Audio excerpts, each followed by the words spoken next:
सावरकरांना अनुयायी कमी नि राजकीय विरोधकच अधिक। तो राजकीय विरोधही इतका टोकाचा की स्वातंत्र्यवीर प्रखर राष्ट्रभक्त ही त्यांची जनमानसातील रूढ व उज्ज्वल प्रतिमाही कलंकित करण्याचा ते प्रयत्न करीत असतात। यासाठी सावरकरांची गांधी हत्येच्या आरोपातून विशेष न्यायालयाने वर्ष 1949 मध्ये निर्दोष मुक्तता केली असतानाही तेच यातील मुख्य आरोपी होते असे खोटे म्हणणे हे सावरकरांचे विरोधक गोबेल्स पद्धतीने सतत घोळून मांडत असतात। सावरकरांच्या मृत्यूनंतर वर्ष 2000 पर्यंत सावरकर व गांधी हत्या हा विषय इतिहास जमा झाला होता, परंतु 1998 ला राष्ट्रीय आघाडी सरकार दिल्लीवर आलं अटल बिहारी वाजपेयींचं। त्यानंतर 2000 साली अंदमानच्या विमानतळाला सावरकरांचं नाव देण्यात आलं आणि त्या पुढच्या वर्षी संसदेच्या दालनामध्ये सावरकरांची प्रतिमा उभा करण्यात आली। त्यानंतर हे सगळे विरोधक सावरकरांच्या बदनामीच्या मागे लागले। त्याचा हेतू असा आहे की भाजप सरकार जे आहे ते सावरकरांच्या हिंदुत्वाच्या विचारावर चालत आहे। सावरकरांच्या हिंदुत्वाच्या विचाराचा पाया भाजप सरकारला आहे। किंवा भाजप सरकारला जर आपला टीका करायची असेल तर सावरकरला बदनाम केलं पाहिजे। 1998 मध्ये भाजप प्रणीत आघाडीचे शासन केंद्रात स्थापन झाल्यापासून भाजपाच्या हिंदुत्ववादी विचाराचे प्रामुख्याने सावरकरच प्रेरणास्थान आहेत हे निश्चित करून सावरकर विरोधकांनी आणि तथाकथित पुरोगामी व डाव्या विचारवंतांनी सावरकरांना अपकीर्त करण्यासाठी त्यांच्यावर मुख्यतः त्यांच्या मृत्यूनंतर वैयक्तिक आरोप करणे सुरू केले। ज्या प्रमाणात भाजपचे राजकीय सामर्थ्य वाढत आहे त्या प्रमाणात सावरकरांना अपकीर्त करण्याची मोहीमही वाढतच चालली आहे। अशा प्रकारे गांधी हत्येचे दायित्व सावरकरांवर टाकून सावरकरांना दोषी ठरवण्याचा सावरकर विरोधकांकडून जो प्रयत्न सातत्याने केला जात आहे त्याची चिकित्सा करून शेषरावांनी या हीन प्रयत्नांना आपल्या गांधी हत्या आणि सावरकरांची बदनामी या ग्रंथाद्वारे चपखल प्रत्युत्तर दिलेले आहे। या प्रत्युत्तराच्या रूपाने एका राष्ट्रीय कर्तव्यातून मुक्त झाल्याचे समाधान मला लाभत आहे असे शेषराव म्हणतात। सावरकरांना निर्दोष मुक्त करण्यात आलं, ज्याला कायदा घटना न्यायालय याची प्रतिष्ठा आहे। की घटना कायदा मानतात त्यांना हे मानावंच लागेल की सावरकर निर्दोष सुटले, परंतु या विरोधकांना घटना कायदा न्यायालयाचे निर्णय मान्य नाही। सावरकरांचा गांधी हत्येमध्ये हात होता हा आरोप सावरकरांची कीर्ती व चारित्र्य उद्ध्वस्त करणारा आहे। या खटल्यात त्यांना राजकीय सूडबुद्धीने आरोपी करण्यात आले, पण ते त्यातून निर्दोष सुटले।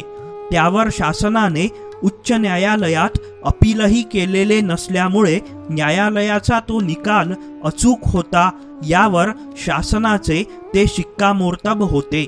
साक्ष कोणती आली होती सावरकरांच्या विरोधामध्ये त्या संबंधात न्यायालयातलं असं उतार आहे सांगतो। विनायक दामोदर सावरकर यांच्या विरुद्ध सरकार पक्षाचा पुरावा केवळ माफीच्या साक्षीदाराच्या साक्षीवर व केवळ त्याच्याच साक्षीवर आधारलेला आहे। माफीच्या साक्षीदाराच्या साक्षीवर आधारून सावरकरांविरुद्ध कोणता निष्कर्ष काढणे धोकादायक ठरेल अनसेफ काय।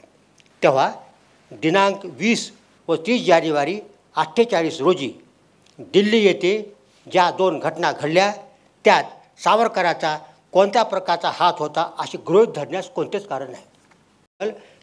न्यायालयाच्या निकालामध्ये काय म्हटलं आहे? निकाल असा आहे, विशेष न्यायालयाचा त्यांच्यावर म्हणजे सावरकरांवर नावावर जो आरोप ठेवण्यात आला आहे त्यात ते दोषी आढळले नाहीत, त्यांना निर्दोष ठरण्यात येत आहे असा निकाल आहे।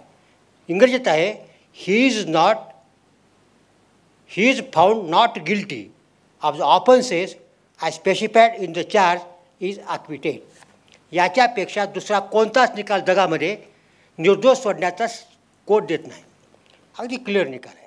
खरे म्हणजे या निकालानंतर त्यांच्यावर आरोप करणे बंद व्हायला हवे होते, पण काही जणात सावरकर द्वेष एवढा ठासून भरला आहे की हे काही बंद होत नाही.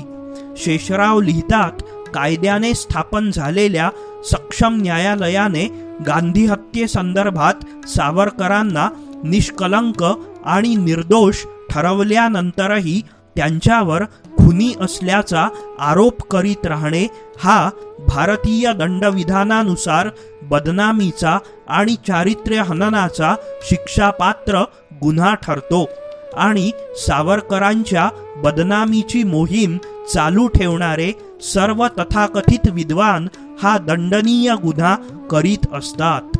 आता खरं म्हणजे सावरकराचा हात होता म्हणणाऱ्यावर फौजदारी खटले भरले पाहिजे.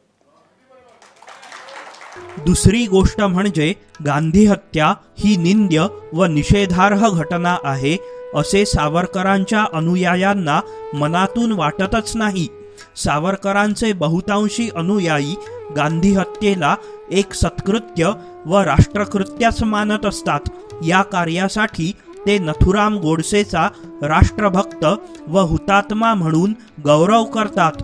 त्याचा दिनांक 15 नोव्हेंबर हा फाशी दिन जाहीरपणे हुतात्मा दिनासारखा साजरा केला जातो. ते गांधी हत्येला खून न म्हणता जाणीवपूर्वक वध म्हणतात. गांधी हत्या का केली याचे समर्थन करणारी पुस्तके, नाटके लिहिली जातात. गांधी हत्येत सावरकरांचा सहभाग असणे हा त्यांच्यावरील कलंक ठरतो असे सावरकरांच्या अनुयायांना वाटतच नाही. गांधी हत्येचे समर्थन व गोडसेचा गौरव करण्याच्या नादात वा उत्साहात सावरकरांविषयी लोकांच्या मनात शंका निर्माण करण्याचे काम हे स्वतःला सावरकरांचे अनुयायी म्हणवणारे करीत असतात. अशा आरोपामुळे जनतेच्या दृष्टिकोनातून सावरकरांच्या साऱ्या राष्ट्रीय जीवनावर व कार्यावर पाणी फिरते. देशहितासाठी त्यांनी मांडलेले सारे विचार शून्यवत बनतात. ते एका राष्ट्रपुरुषाचे विचार ठरत नाहीत, तर एका राजकीय खुनी माणसाचे विचार ठरतात. म्हणूनच शेषराव म्हणतात की सावरकरांच्या विरोधकांनी विपर्यास करून गांधी हत्येप्रकरणी त्यांची बदनामी करण्याची जी मोहीम चालवलेली आहे तिच्यातील खोटेनाटेपणा उघड करून दाखवण्याचे काम सावरकर अनुयायांकडून केले जाईल अशी अपेक्षा करणे व्यर्थ आहे. दुर्दैवाची गोष्ट ही की असा आरोप करणाऱ्यांवर बदनामीचा खटला भरण्यासाठी एक अडथळा निर्माण झाला आहे. हा अडथळा म्हणजे गांधी हत्येच्या संबंधात काही मुद्द्यांची चौकशी करण्यासाठी वर्ष 1966 मध्ये नेमलेल्या कपूर आयोगाच्या अहवालातील काही निष्कर्षात्मक विधाने होत. गांधी हत्येचे कारस्थान हे सावरकरांचे होते असा कपूर आयोगाचा एक निष्कर्ष आहे. कमिशनची जीवनलाल कपूर आले, त्या आयोगाचे 2 भागात आहे, 6 जे व्हॉल्यूम आहेत. त्यात त्याने असं लिहिलेलं आहे, एका आतमधल्या पॅरामध्ये ज्याचा वापर केला जातो हे फार गंभीर गोष्ट आहे. या सर्व गोष्टीचा वड्याच गोष्टी त्याला काय अर्थ नाही. एकत्रितपणे विचार केल्यावर याशिवाय अन्य कोणताच निष्कर्ष निघत नाही की गांधी हत्येचे कारस्थान सावरकर व त्यांच्या गटाने केलेले होते. डायरेक्ट आरोप आहे. सावरकरांवर गांधी हत्येचा आरोप करणाऱ्यावर चारित्र्य हननाचा खटला भरल्यास बचावासाठी कपूर आयोगाच्या निष्कर्षाचा आधार घेतला जाऊ शकतो. कपूर आयोगाच्या या अधिकारबाह्य आणि निराधार अशा मतप्रदर्शनाची चिरफाड ग्रंथातील 4थ्या प्रकरणात शेषरावांनी केलेली आहे. सुप्रस्थापित झालेला कायद्याचा एक सिद्धांत असा आहे की सक्षम न्यायालयाने एखाद्या वादमुद्द्यावर आपला निष्कर्ष नोंदविला असेल तर तो अंतिम व पुनर्विचारातीत अर्थात रेस ज्युडिकेटा बनतो आणि त्या संबंधात वेगळा निष्कर्ष काढण्याचा अपील न्यायालय सोडून अन्य कोणत्याच न्यायालयाला वा आयोगाला अधिकार नसतो.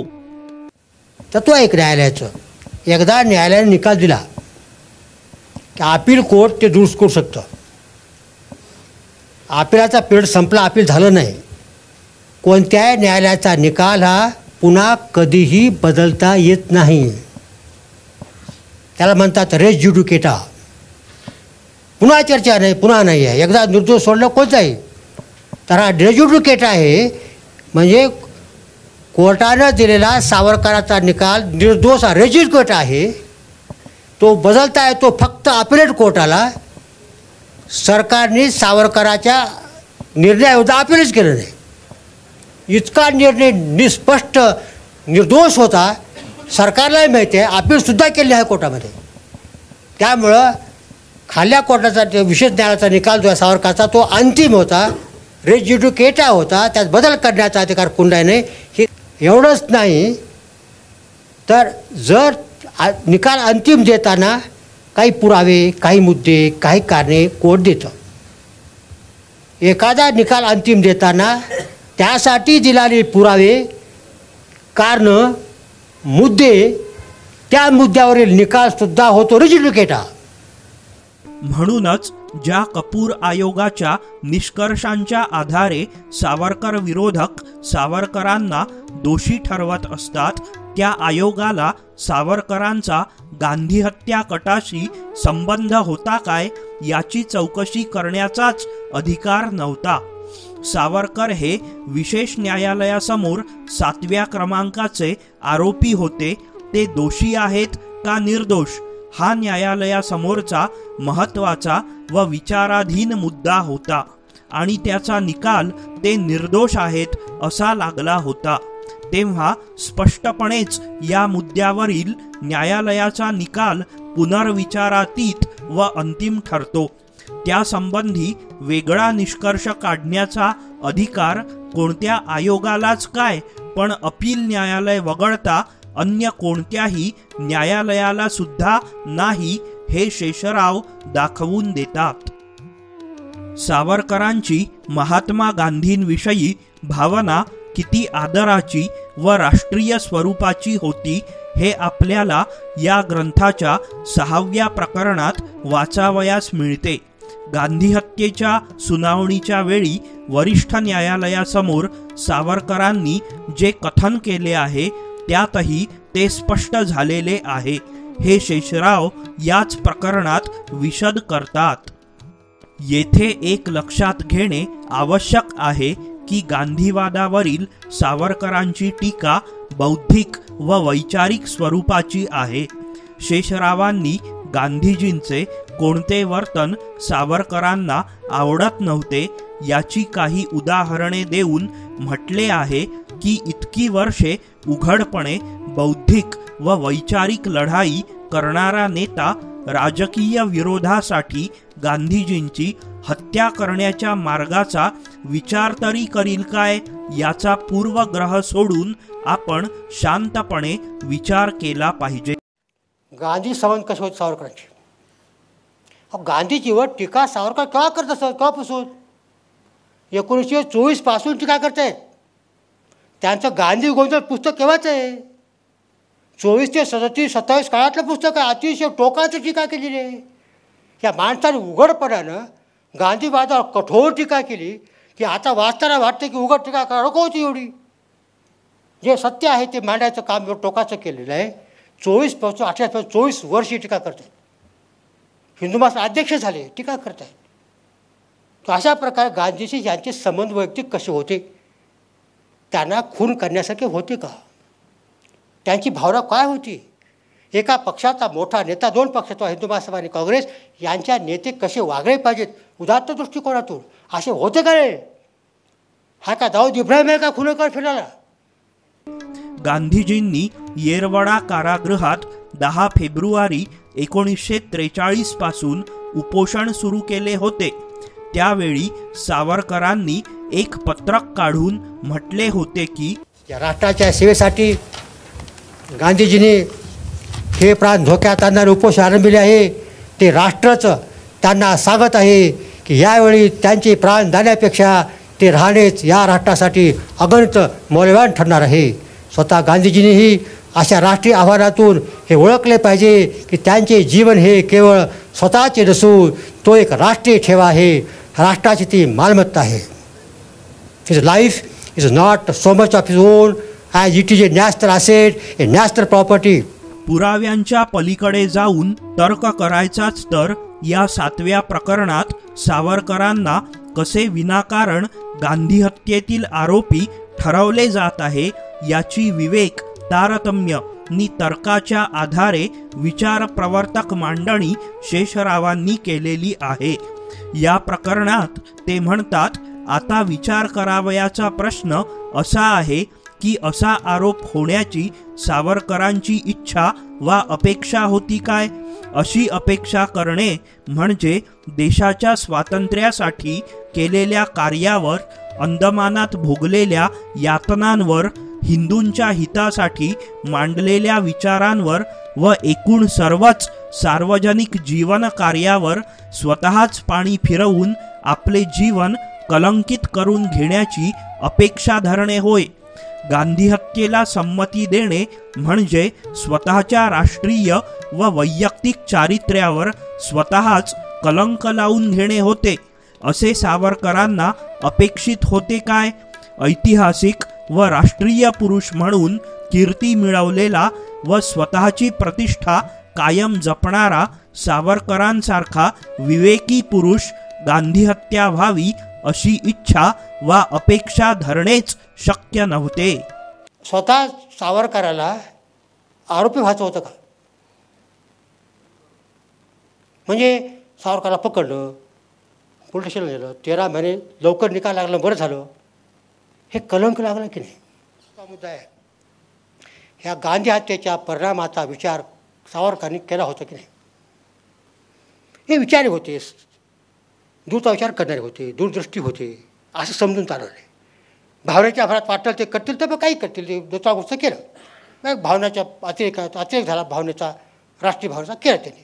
सावरकर असे कल्याण होते का? परिणाम काय झालं सावरकर हत्येच्या, गांधी हत्येमुळं? एक पहिली गोष्ट, हिंदू महासभेला खीळ बसली की नाही?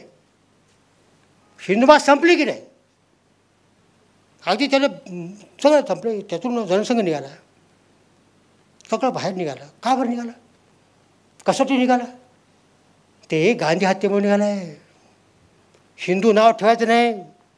ठराव आणला होता त्या पहिल्या सभेत जनसंघाच्या, हिंद महासभा, हिंदू शब्द काढून टाका. शेषराव जळजळीत सत्ये स्पष्टपणे मांडताना लिहितात की नथुराम गोडसे या भडक माथ्याच्या हत्याऱ्याला हे कळाले नाही की एखाद्या लोकप्रिय नेत्याला ठार मारून त्याचे विचार नष्ट करता येत नसतात.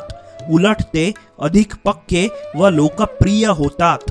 त्या अविचारी माणसाला हे समजले नाही की त्याला जे अपेक्षित होते त्याच्या नेमके उलटे घडणार आहे.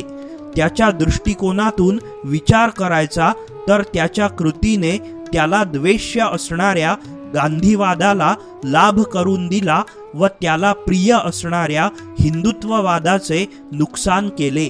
तो गांधीजींच्या देहावरील निंद्य हल्ला होता, पण सावरकरवादावरील खरा आघात होता.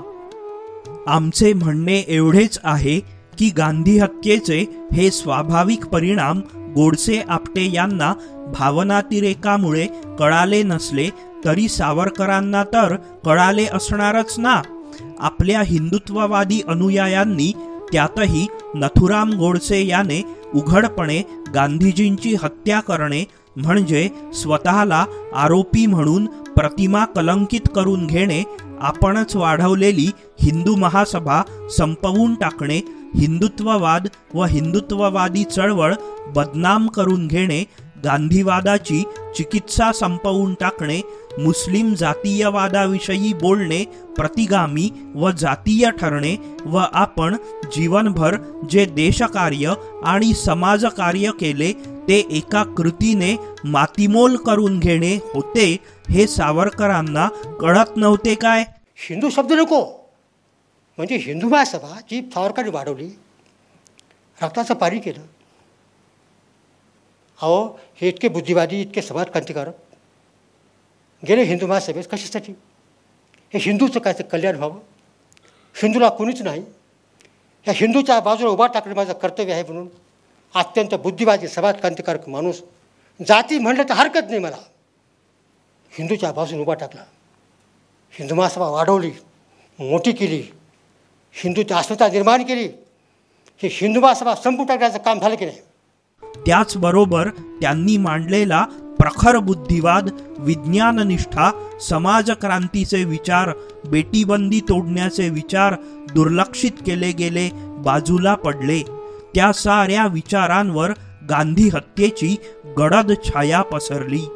हिंदुत्ववादी बनणे म्हणजे गांधी विरोधी व गोडसेवादी बनणे असे समीकरण तयार झाले होते.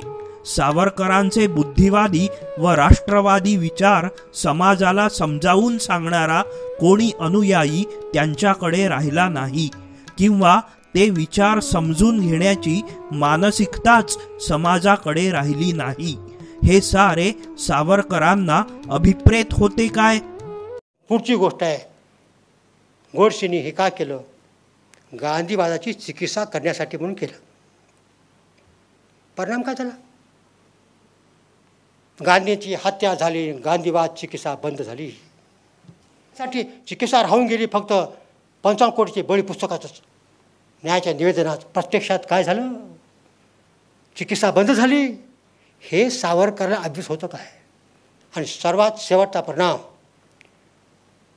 गोडसेच्या निवेदनामध्ये टीका करताना मुस्लिम पटल चिकित्सा आहे, मुस्लिम धार्जिणीपणा, इस्लाम कसं आहे, हे कसं आहे, ते कसं आलं. गांधींची हत्या झाल्यानंतर इस्लामच्या मुस्लिम पटल चिकित्सेचं काय झालं? सारे बंद झाले. चिकित्सा होत होती, चिकित्सा त्यांनी फक्त त्या निवेदनात केली. व्यवहारात मुस्लिम प्रश्नावर बोलणं हा हिंदुत्ववाद झाला, गोडसेवाद झाला. आणि यात हिंदूच्या विरोधी सगळं झालं वातावरण. ते वातावरण सगळं मुस्लिमाच्या बाजूनं झालं. गोडसेने गांधीजींवर 3 गोळ्या झाडल्या होत्या. या संबंधात कोणीतरी मर्मभेदकपणे लिहिल्याचे वाचले होते की यातील पहिली गोळी गांधीजींसाठी होती, दुसरी गोळी सावरकरांसाठी होती व तिसरी गोळी हिंदूंच्या बाजूने बोलणाऱ्यांसाठी होती. शेषराव पुढे म्हणतात की सावरकरांविरुद्ध असाच प्रचार चालू द्यायचा काय? विरोधकांच्या तथाकथित पुराव्यातील, प्रतिपादनातील व प्रचारातील खोटेपणा, खोडसाळपणा, विपर्यास, अप्रामाणिकपणा कुणीतरी दाखवून द्यायला नको काय? यासाठीच हे पुस्तक आम्हाला लिहावे लागले. हे काम आम्ही आनंदाने व उत्साहाने नव्हे तर दुःखाने, कष्टाने व एक कर्तव्य म्हणून हाती घेतले. पुढील काळात असे म्हटले जाऊ नये की सावरकरांना न्यायालयाने पूर्णतः निर्दोष सोडले असतानाही त्यांच्या विरुद्ध ही जी उघडपणे बदनामीची मोहीम चालू होती त्यातील खोटेपणा दाखवून देणारे एखादे पुस्तक कोणी का लिहिले नाही? त्यामुळं मी असं ठरवलं, आपण बाकी काम बाजूला ठेवू आणि एक राष्ट्रीय कर्तव्य म्हणून 83 वर्ष माणूस जगले सावरकर. 13 वर्ष सोडून द्या, 70 वर्ष देशासाठी आपलं जीवन वाहणारे माणसाला त्या न्यायालयाने सोडलेलं आहे. त्याला कुठले तरी खोटे नाटे आरोप करून गांधी हत्येत बदनाम करण्याचा प्रकार होत असेल तर आपण त्याच्यावरती पुस्तक लिहिण्याची अत्यंत आवश्यकता आहे. म्हणून मी हे पुस्तक लिहिलं. ज्यांनी वयाच्या 13व्या वर्षापासून मृत्यूपर्यंतची 70 वर्षे आपले सारे आयुष्य सतीचे वाण घेतल्याप्रमाणे राष्ट्रासाठी व्यतीत केले, त्या स्वातंत्र्यवीरांची कायदा, न्याय, विवेक, कृतज्ञता, सहानुभूती, माणुसकी या साऱ्याला मूठ माती देऊन गांधीजींचे खुनी म्हणून बदनामी केली जात असता मूग गिळून गप्प बसणे आम्हाला सहन झाले नाही. याबद्दल सावरकरांचे विरोधक व अनुयायी काय म्हणतील याचा विचार आम्ही केला नाही. जनतेसमोर सत्य सांगण्याचे मिळणारे समाधान ही सर्वात मोठी गोष्ट आहे.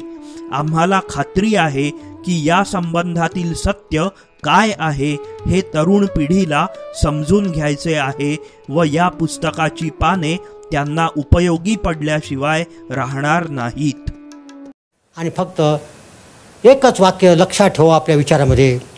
कुरुंदकरांनी प्रश्न विचारलेला आहे. ते प्रश्न आपल्या मनातून जाऊ देऊ नका. त्यांचा प्रश्न आहे, स्वातंत्र्यवीराची मृत्यूनंतरही विटंबना केलीच पाहिजे काय? आपल्या व्याख्यानाद्वारे राष्ट्रवादी डॉक्टर बाबासाहेब आंबेडकर हा विषय शेषराव अतिशय मननीय पद्धतीने मांडतात. ते म्हणतात की बाबासाहेब हे एकटे दलितांचे नाहीत, आपल्या साऱ्या हिंदू समाजाचे आहेत, अखिल भारत राष्ट्राचे आहेत. हे राष्ट्र प्रगत प्रबल एकसंघ व्हावे अशी त्यांची आकांक्षा होती. स्वातंत्र्यपूर्व काळात ते विशेषतः दलितांच्या हक्कांसाठी संघर्ष करीत होते. स्वतंत्र भारताच्या घटनेत दलितांना कोणते हक्क मिळणार याची काळजी करणे त्यांना आवश्यक वाटत होते. दलितांना काही विशेष हक्क देणारी घटना त्यांनीच तयार केली आहे. आजच्या सर्वच राजकीय पक्षांनी दलितांचे हक्क मान्य केले असून ते रक्षण करण्याची जबाबदारी स्वीकारलेली आहे. स्वातंत्र्यपूर्व काळापेक्षा दलितांच्या हक्कांसंबंधात आज परिस्थिती कितीतरी बदललेली आहे. बाबासाहेबांना आता साऱ्या राष्ट्राचे म्हणून समजून घेण्याची तसेच राष्ट्रवादी बाबासाहेब समाजासमोर मांडण्याची गरज आहे. म्हणूनच स्वातंत्र्यपूर्व काळातील विशेषतः दलितांच्या हक्कांच्या संबंधात त्यांनी मांडलेली भूमिका जशीच्या तशी आज उद्धृत करणे योग्य ठरणार नाही. त्यांची एकूण राष्ट्राविषयीची एक राष्ट्रपुरुष म्हणून भूमिका मांडण्याची अत्यंत आवश्यकता आहे. हे आजचं मूल्य आहे जगातलं. राष्ट्रवादी असणं फार मोठी गोष्ट आपण मानतो. त्या दृष्टीनं बाबासाहेब राष्ट्रवादी होते. लोकांसमोर अशी प्रतिमा आहे. कदाचित जाती मानसिकतेमुळे असेल आपल्या, किंवा बाबाचा अभ्यास नसल्यामुळे असेल. पण बाबासाहेब दलिताचे नेते आणि त्याचे उद्धारकर्ते आहे असे आपल्याकडे प्रचलित समजून झालेला आहे. त्यामुळे बाबासाहेब एकूण देशाचा, भारत राष्ट्राचा, भारतातील असणाऱ्या संबंध आजच्या सुद्धा 125 कोटी लोकांचा, त्याच्या हिताचा, त्याच्या भवितव्याचा चिंता किती करत असतील यावर ते फारसा जोर देऊन बोलत जात नाही. बाबासाहेबांचे अनुयायी आहेत, त्यांचे समर्थक पाडणारे, लेख लिहिणारे, ग्रंथ लिहिणारे, तर बाबासाहेबांचं जाती संस्थाविषयी काम फार महत्वाचं वाटतं. त्याला वाटतं की आपल्या माणसात आलं बाबासाहेबांनी. तेव्हा जाती संस्थेच्या विरुद्ध बाबासाहेबांनी जे काम केलं त्यावर ते जोर देऊन तो मांडणं हे त्याला अत्यंत आवश्यक वाटतं, ते अति योग्य आहे. त्यामुळे सातत्यानं जनतेसमोरची प्रतिमा येत असते की बाबासाहेब आंबेडकर दलिताचे उद्धारकर्ते आहेत, त्यांच्या बाजूचेच आहेत. अशा प्रतिमे असताना बाबासाहेब सर्व देशाचा विचार करणारे राष्ट्रचिंतक आहेत. हा मुद्दा कोणीतरी ठासीवपणे मांडण्याची गरज आहे. साधा आपल्या दलित समाजाची चिंता आणि चिंता एकूण राष्ट्राची चिंता यात विरोध आला तर बाबासाहेबांनी श्रेष्ठ कशाला मानलं होतं ही मुख्य कसोटी आहे. त्याने कधीही राष्ट्राच्या चिंतेपुढं, राष्ट्राच्या काळजीपुढं, भवितव्यापुढं दलिताची चिंता, दलिताचं कल्याण मोठं मानलेलं नाही. विरोध आला तर. आणि एरवी राष्ट्राच्या चिंतेसाठी हे सतत जन्मभर विचार मांडत राहिलेले आहे. दलित समाजाचे हित करणारे म्हणून त्यांची भूमिका आजवर आग्रहाने मांडण्यात आलेली आहे. त्यांचे अनुयायी हीच भूमिका आजही आग्रहाने मांडित असतात. या भूमिकेत मुख्यतः हिंदू समाजाचा विरोध स्वाभाविकपणेच आलेला आहे. परिणामतः बाबासाहेब दलितांचे आहेत, आमचे नाहीत अशी बाबासाहेबांचा अभ्यास नसणाऱ्या हिंदू लोकांची भावना बनलेली आहे. त्यामुळे बाबासाहेब हे कसे साऱ्या हिंदू समाजाचे, अखिल राष्ट्राचे आहेत हे दाखवून देणारे त्यांचे भारतीय राष्ट्रवादी दर्शन जनतेला घडवावे लागेल. त्या भूमिकेतून बाबासाहेबांचे विचार व कार्य मांडावे लागेल. या भूमिकेतून मग धर्मग्रंथ, धर्म, इतिहास, संस्कृती, राष्ट्र इत्यादी विषयीची त्यांची भूमिका व्यापक व राष्ट्रीय दृष्टिकोनातून मांडावी लागेल. ती त्यांच्या जीवनभरच्या सर्व लेखनात, भाषणात सापडू शकते.